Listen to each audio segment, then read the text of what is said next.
PAL TV sebagai stasiun TV lokal Palembang menjadi media partners dalam event kompetisi Kids Basketball League 2024 yang digelar di GOR Canton Park Arena.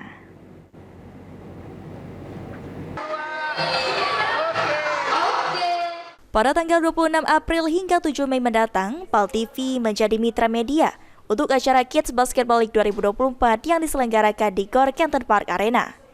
Kompetisi akan melibatkan pemain bola basket berusia 11 tahun dan 13 tahun, menampilkan bakat-bakat muda dalam olahraga basket. Sebagai media partner, PAL TV akan memberikan liputan eksklusif dan mendalam selama periode kompetisi.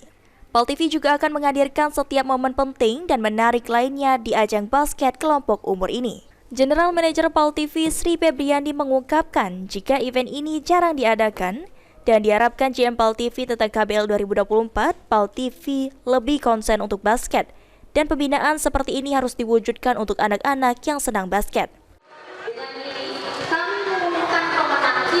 Visi memang konsen untuk basket, pengennya untuk udah ngelirik sih untuk kayak pembinaan mainnya emang harus digelarkan. Nanti kita bakal wujudkan event seperti ini, kita bakal bekerja sama dengan Pemprov maupun Pemkot. Nanti kita bakal membuat ini biar anak-anak Dengan kerjasama ini, PAL TV ingin turut berperan dalam memajukan dunia olahraga anak-anak dan memberikan platform yang memadai bagi mereka untuk berkembang dan menunjukkan potensi terbaiknya.